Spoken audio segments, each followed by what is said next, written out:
am on my way to Chick-fil-A to get a drink. I'm trying to find where to put you. I don't have a stand right now. I'm just hanging out before we have some family coming. This is my weekly vlog, so you're on the journey with me. And this week I am reading 2 books, Just for the Summer and Divine Rivals. Of course, Just for the Summer is Abby Jimenez's new amazing book. And then Divine Rivals is Rebecca Ross. I'm loving the book. It's like cozy vibes. It reminds me of like a really gothic setting. Right now, basically what's happening is her brother that she loves so much is off to war to fight for the goddess, because there are like divine gods in this book that have ruled in the past, and so now the gods are fighting, and so mortals are coming on their behalf to fight.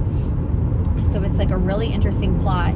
She works for a Gazette, a newspaper, you know, that pretty much has been staying off the subject of war, and she really wants to write about it because her brother is missing, hasn't come home yet, and he told her that he would be back within this time frame, and she's basically writing him letters because she's so frustrated and she needs an outlet because her mom is a functioning alcoholic, but barely.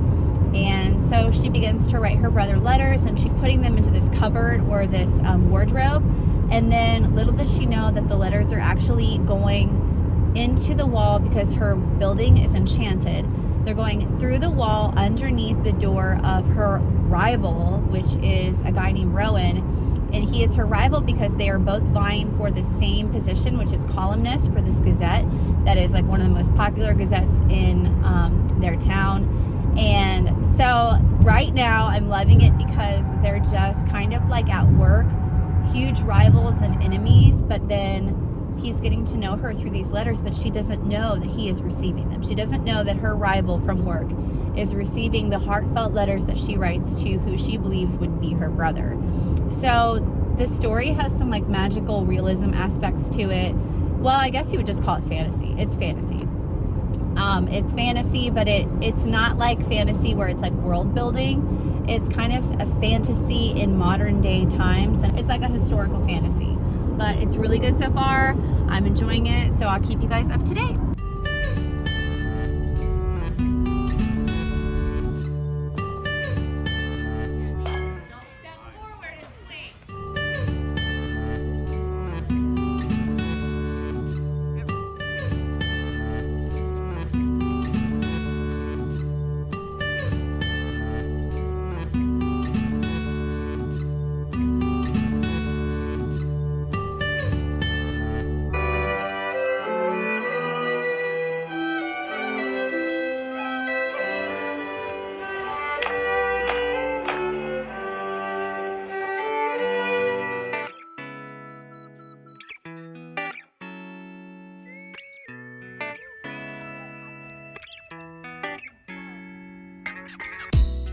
Hey friends, I am trying to do a vlog type video for today.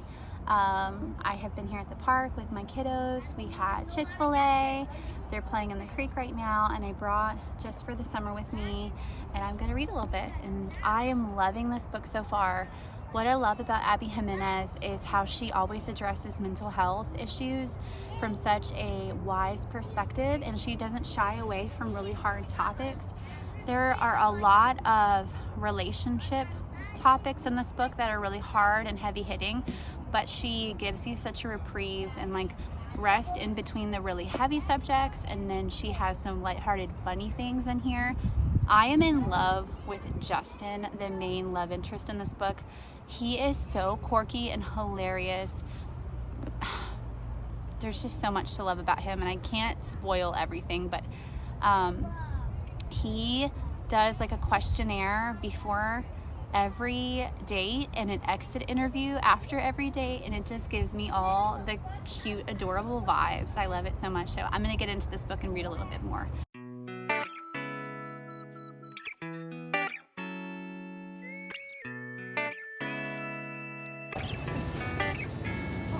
Talia's like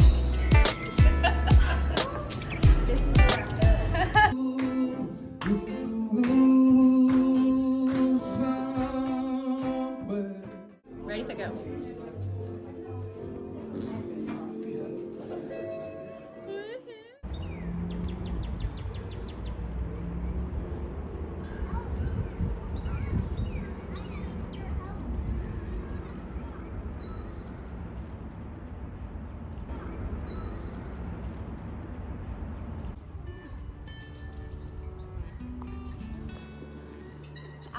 spoilering, I would like to say that the book just for the summer has been just so beautiful. Like, truly, just the story about how somebody can overcome a lot of neglect in their life and be able to trust someone else again, and how somebody who might have gone through neglect in their life might not feel valuable or important enough to somebody else to even ask for help. And so I love that the main character in the story, Emma, has met Justin, and they're on this journey to break the curse, because you know they're both the type of people who they will be in a relationship, and as soon as they are out of that relationship, that person that they were dating will find like the one and marry the person they were supposed to be with. And so the whole book is about them trying to like nullify that curse by dating each other. They think that it will like both of them having the same problem will cancel the other out.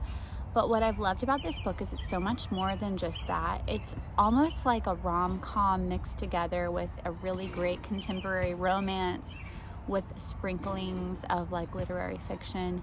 And what I really love is that it gets like really deep, and it shows like how somebody who's been in really bad relationships and really bad parental neglect situations could like find themselves isolating themselves from other people and meaningful relationships, and kind of what that looks like. And then it shows a different perspective of how someone else might also be going through a really hard time with some things in their life and parental issues, but like they're also willing to like be empathetic and meet someone else where they are, like, and regardless of their circumstances, be there for somebody else who needs them. And I just feel like there's a lot of really great themes in this book, and there's one scene in particular about a unicorn float, and if you know, you know, but I was like crying. I know it was like meant to be funny, but there's a specific part where someone does something very daring and very brave and sweet and courageous to like help someone else, and it's just really, really sweet. And so this book so far has just been really amazing. There were some parts of it where I was like, Mom, I didn't really expect that, or I thought it was going to be a little bit more funny, but overall it's just been such a great read, and I cannot wait to finish it. Also this week, for Gwen's Patreon for Bring Your Own Book, we had a discussion, and we had that yesterday, and I was able to pick Final Girls by Riley Sager, and I don't have it with me currently, but I did finish it. It was an absolutely fabulous book. It follows a character who has been labeled a final girl, and her name is Quincy.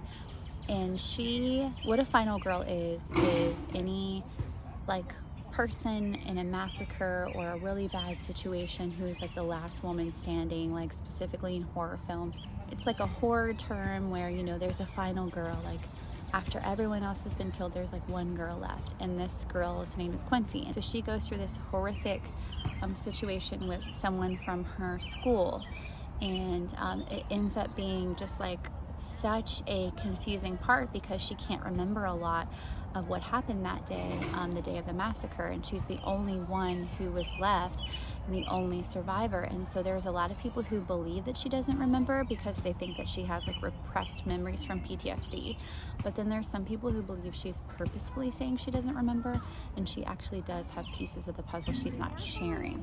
So the whole book is basically revealing little snippets of like what she remembers. She has flashbacks, and there's flash forwards of her life now and how she's coping with what trauma she's been through, and you know what that looks like in her life. But then the catalyst happens when she meets somebody else who is basically also labeled a final girl, so another person who's been through a really bad massacre situation and has survived. And so the catalyst is that the girl who survived Quincy, the original girl that we're reading about, the main character, thinks she's fine and she's getting along with life just fine. But the new character that she meets, who is also a final girl, kind of pushes her to like self-acceptance of some things that she's been repressing, and just kind of pushes her to like find the missing pieces. And it's really, really good. There were so many twists and turns. I had no idea how it was going to end, and I just thought it was like the most absolutely fabulous book. So you guys should check it out. I gave it a 4-star, and so far my Abby Jimenez book, I am thinking it's going to be a 5-star.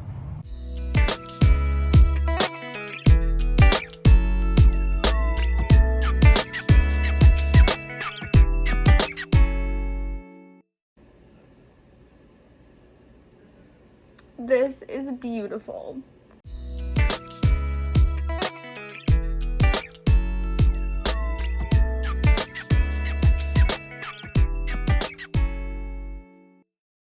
I felt like this beautiful sunset was the perfect setting to tell you that I gave Just for the Summer by Abby Jimenez 6 stars. This was an absolutely phenomenal story. The love story in this book is just super unique.